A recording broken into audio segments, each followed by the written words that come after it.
ఆరోగ్యం అంటే natural food, nature మంత్ర. ఇప్పుడే మీ ఇంటికి తెచ్చుకోండి. జబర్దస్త్లోనే ఎప్పుడైతే లేడీ గెటప్స్ కానీ ఇవన్నీ జరిగాయో వేస్తున్నప్పుడు నేను బయట కూడా కొన్ని చోట్ల కొంతమంది నేను ఇంటర్వ్యూ చేసినప్పుడు చాలా మందిని చేశాను. ఇలా వాళ్ళ మాటలు కానీ అంటే జబర్దస్త్లో లేడీ గెటప్లు చేసుకున్న వాళ్ళందరూ ఇలా మారిపోయారు, అమ్మాయిగా ఇలా మారిపోయారు, అక్కడ ఉన్న వాళ్ళందరూ ఆ ఫీలింగ్స్ ఉన్న వాళ్ళే లేడీ గెటప్లు వేశారు అని చెప్పి ఒక స్టేట్మెంట్ నేను విన్నాను, నా దగ్గర అన్నాను. అది అంతవరకు అదే, అందుకే సేమ్ అదే డైరెక్ట్గా అలా చెప్పారనమాట. దానివల్ల మీకేం ఎఫెక్ట్ అవ్వలేదా? మిమ్మల్ని అనలేదా ఎవరు? దేవుడి దయ వల్ల అంటే నేను ఎంచుకున్న క్యారెక్టరు మరేంటో కానీ మా తన్మయ్ కానీ, శాంతి కానీ, వినోద్ కానీ వీళ్ళందరూ నాతో షేర్ చేసుకుంటారు కదా, నాకే కొన్నిసార్లు బాధ అనిపిస్తుంది. అంటే వాళ్ళు కొంచెం ఎంగేజ్ క్యారెక్టర్లు, అవి ఎక్స్పోజింగ్ క్యారెక్టర్లు. నా ఏజ్ క్యారెక్టర్కి ఏంటంటే నన్ను చూడంగానే అరే అమ్మ అనిపిస్తుంది, అమ్మ నాయనమ్మ అనిపిస్తుంది.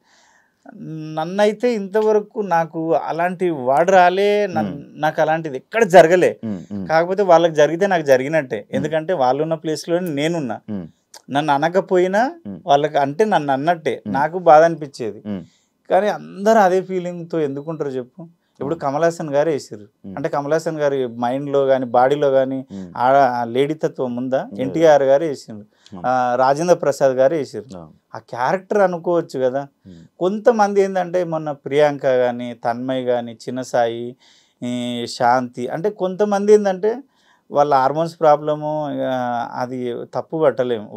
ఇంకా వాళ్ళు గ్రేట్ అనుకోవాలి, ఎందుకంటే వాళ్ళకున్న మైనస్ని కానీ ప్లస్ని కానీ ఓపెన్గా చెప్పి సమాజంలో మేము ఇదిరా అని బతుకుతున్నారు.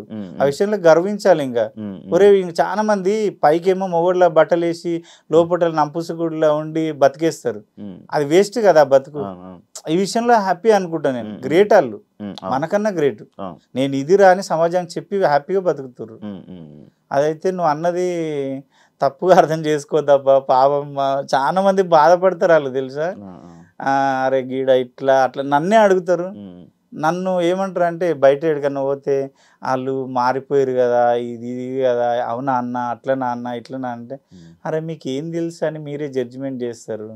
ఇప్పుడు శివ ఏంటి అనేది శివతో జర్నీ చేస్తే తెలుస్తుంది. శివ నేనే మొత్తం ఏదో శివ నేనే నడిపినట్టు ఫీల్ అయిపోతా. శివ అనగానే ఇప్పుడు ఒక్కరోజు పరిచయమే కదా, ఇప్పుడు లైవ్ లో మనం, నువ్వు నాకు తెలుసు, నేను నీకు తెలుసు, కానీ లైవ్ లో ఇప్పుడే పరిచయం. నీ గురించి నేను అన్ని చెప్పొచ్చా ఇప్పుడు?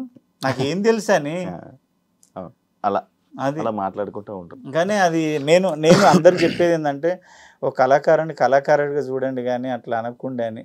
ఎవరి బిహేవియర్ వాళ్ళది, ఎవరి ప్రాబ్లం వాళ్ళది. కొమరక్క లైక్ ఈ జూనియర్ ఎన్టీఆర్ లాగా, ఇప్పుడు మీరు ఆ పేరు రాగానే నాకదే వచ్చింది. ఆయనకి అలా ఎక్కడికి వెళ్తే అక్కడ లాంగ్వేజ్ నేర్చేసుకుంటాడు, అలానే మీకు కూడా అది ఉందంట, ఆ టాలెంట్ ఉందంట. అంటే ఒక 6 భాషలు వస్తాయి శివ. 6 భాషలు కన్నడ, తమిళ్, నేపాళీ, తుళు, లంబాడి, హిందీ, తెలుగు. ఎలా ఎలా అంటే నేను నీకు చెప్పిన చూడు, కామత్తు ఉడిపిలో చేసిన, అది వాళ్ళ హోటల్ కాబట్టి నీకు అప్పుడే చెప్పిన టైం వేస్ట్ చెయ్యను.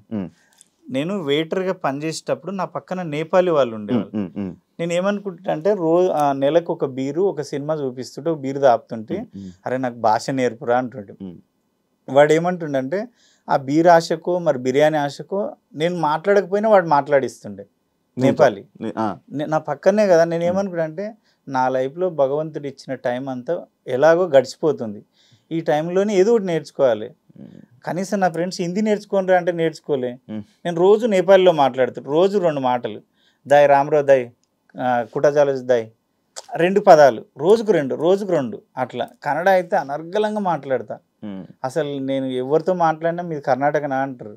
పాటలు పాడుతా, చదువుతా. ఈజీయా కర్ణాటక? ఆ కన్నడ ఈజీ. తెలుగుకే దానికి సిమిలర్ గా ఉంటాయి కదా పాయింట్స్. సిమిలర్. ఇప్పుడు ఇక్కడ రా, ఇಲ್ಲಿಗೆ ಬರ್ರಿ, ಕೂತ್ಕೊಡ್ರಿ, ಶಿವ ನಿಮ್ಮ ಅನ್ನ, నేను మామూలుగా కన్నడలో చెప్తా నీకు అర్థమయ్యే.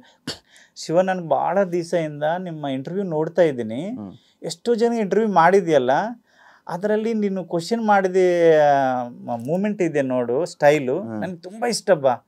ನೀವು ಮಾತಾಡಿದ ಸ್ಟೈಲ್ ಆಗಲಿ ಯಾವುದೇ ಆಗಲಿ, ಯಾರನ್ನ ಕಷ್ಟದಲ್ಲಿ ಇದ್ರೇನು ನೀನು ಹೆಲ್ಪ್ ಮಾಡ್ಲಿಕ್ಕೆ ನೋಡ್ತಿ, ಅದನ್ನು ತುಂಬಾ ಇಷ್ಟ. నీకు అర్థమైంది?